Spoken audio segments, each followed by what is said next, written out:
कि रवि बिश्नोई जुड़े हुए हैं। रवि, चूंकि अब देखिए कांग्रेस पार्टी की चौथी लिस्ट सामने आ चुकी है। बीकानेर पूर्व से यशपाल गहलोत को उतारा है, कैसे देखते हैं आप बीकानेर पूर्व की?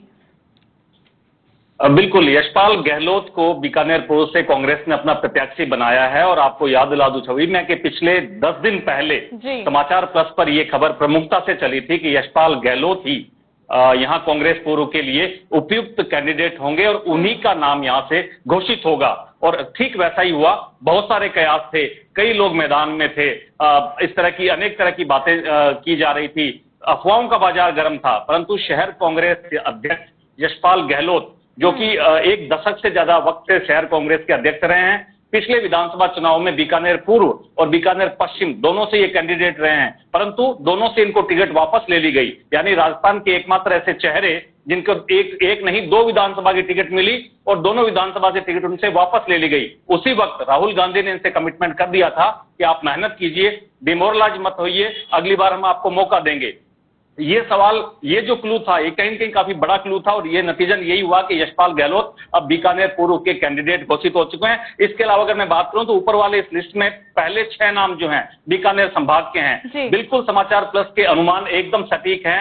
गंगानगर से अंकुर मिगलानी को टिकट मिला है, एक वैश्य वर्ग को यहां पर उतारा गया है और बीजेपी के जो जयदीप बिहानी वहां पर घोषित उम्मीदवार हैं, उनको एक टक्कर देने की यहां कोशिश की गई है। हालांकि वहां नाम चल रहा था राजकुमार गौड़ का, जो पिछली बार निर्दलीय थे, अशोक गहलोत समर्थित विधायक थे और सरकार बचाने में उनकी महत्वपूर्ण भूमिका रही है। परंतु अंकुर मिगलानी पर कांग्रेस की वर्किंग कमेटी ने भरोसा जताया है। रायसी नगर और अनूपगढ़, ये 2 ऐसी विधानसभा है जहां पर एससी की सीट है और दोनों जगह नायक जाति समुदाय से यहां पर कांग्रेस ने कैंडिडेट उतार दिया है। अनूपगढ़ से शिमला देवी नायक को, जो पूर्व विधायक रह चुकी है, एक वक्त में आम आदमी पार्टी से भी चुनाव लड़ चुकी है, उनको यहां पर टिकट दी गई है। तो दूसरी तरफ सोनलाल नायक, जो पूर्व विधायक रह चुके हैं, उनको टिकट मिली है। अगर मैं बात करूं बीकानेर पीलीबंगा की हनुमानगढ़ की सीट, विनोद गोठवाल जो पिछली बार कैंडिडेट थे, इनको फिर से यहां पर भरोसा जताया गया है। और लूनकरणसर से सबसे चौंकाने वाला चेहरा सामने आया है।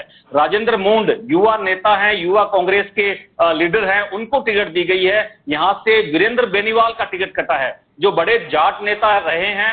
अशोक गहलोत की पिछली सरकार में ये गृह राज्य मंत्री थे, इनकी टिकट यहां काटी गई है। और आज हम ये इस खबर को प्रमुखता से पहले ही दिखा चुके हैं कि टिकट की घोषणा होने से पहले कांग्रेस बगावती सुर अपना चुकी है। लूनकरणसर में वहां टायर फूंके जा रहे थे आज दिन में ही। उन्हें शायद इस बात का एहसास था कि वीरेंद्र बेनीवाल की टिकट काटी जाएगी। उनके समर्थकों का एक लंबा चौड़ा जमावड़ा आज लूनकरणसर में हुआ है और वीरेंद्र बेनीवाल के समर्थकों ने बगावत कर दी है। हालांकि ऑफिशियल प्रतिक्रिया वीरेंद्र बेनीवाल की अब तक नहीं आई है। बिल्कुल रवि, आप बने रहिए हमारे साथ। और हमारे भरतपुर से सहयोगी दीपक लवानिया जुड़े हुए हैं। दीपक, क्या कुछ तस्वीरें आप देखते हैं भरतपुर की स्थिति को लेकर, क्योंकि लिस्ट जारी हो चुकी है कांग्रेस पार्टी की?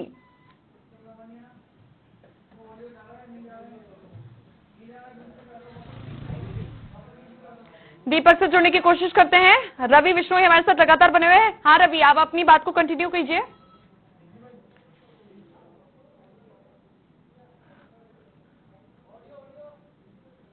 लोग जो है वो तंग परेशान होने लगे थे।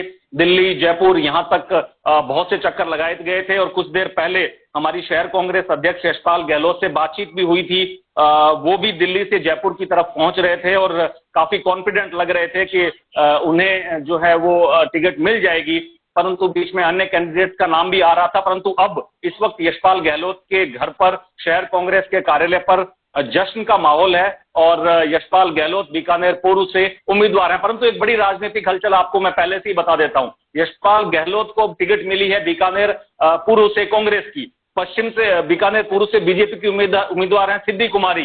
परंतु यहां पर अब समीकरण बनने जा रहे हैं महावीर रांका के लिए। महावीर रांका जो भारतीय जनता पार्टी से बगावत करने वाले हैं या कर चुके हैं, एक तरह से रैली निकाल चुके हैं, सिद्धि कुमारी का विरोध कर चुके हैं, वो अब निर्दलीय के रूप में ताल ठोकेंगे। उनके लिए अनुकूल माहौल अब जो है वो यहां पर बन गया है। हमारे जो सूत्र हैं वो ये बताते हैं कि बीकानेर पूर्व में अब कांग्रेस बीजेपी नहीं बल्कि त्रिकोणीय संघर्ष होगा।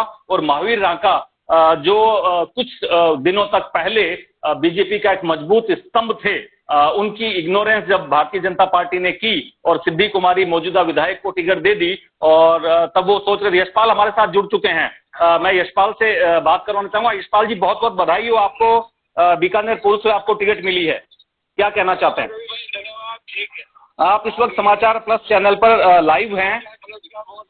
धन्यवाद। यशपाल जी, आपने कितनी मशक्कत की है? आपसे पिछली बार राहुल गांधी का वादा था, आपको पूरी उम्मीद थी कि टिकट मिलेगी। पिछली बार आपको दो विधानसभा से टिकट जो मिली और दोनों बार वापस ले ली गई। यशपाल जी, आप पिछली बार का कहीं न कहीं आपको सब्र का फल मिला है? निश्चित रूप से मैं बीकानेर की जनता का और राहुल गांधी जी का राहुल गांधी जी का, सोनिया गांधी जी का, माननीय मुख्यमंत्री जी का बहुत बहुत आभार व्यक्त करता हूँ। प्रकाश राव जी का, हमारे साथी साहब का, रंगावत जी का। यशपाल जी, आपने बहुत संघर्ष किया है। आप दिल्ली से जयपुर आ रहे हैं, शायद अभी कुछ देर पहले हमारी बात हुई थी। आपको लगता है बीकानेर पूर्व में कांग्रेस हमेशा यहाँ उधार का कैंडिडेट उतारती रही है? कभी कांग्रेस कैडर का कैंडिडेट यहाँ नहीं आया। पिछली बार नोखा से कन्हैयालाल झंवर को यहाँ उतारा गया। क्या इस बार लगता है आपके यहाँ मौजूदा विधायक सिद्धि कुमारी या भारतीय जनता पार्टी को कड़ी टक्कर दे पाएंगे? जी, निश्चित रूप से बीकानेर की जनता का आशीर्वाद रहा है मेरे पर और पूरे बीकानेर की जनता का आशीर्वाद है, माता पिता का आशीर्वाद है। निश्चित रूप से मैं 100% सिद्धि महेश्वर कुमारी जी को निश्चित रूप से हार मिलेगी। आपसे मेरा अंतिम सवाल, बीडी कल्ला आपके नेता हैं, मंत्री हैं बीकानेर से, कांग्रेस पश्चिम से उम्मीदवार है। आपका पश्चिम में काफी बड़ा वोट बैंक है, परंतु पूर्व से आपको टिकट मिल गई है।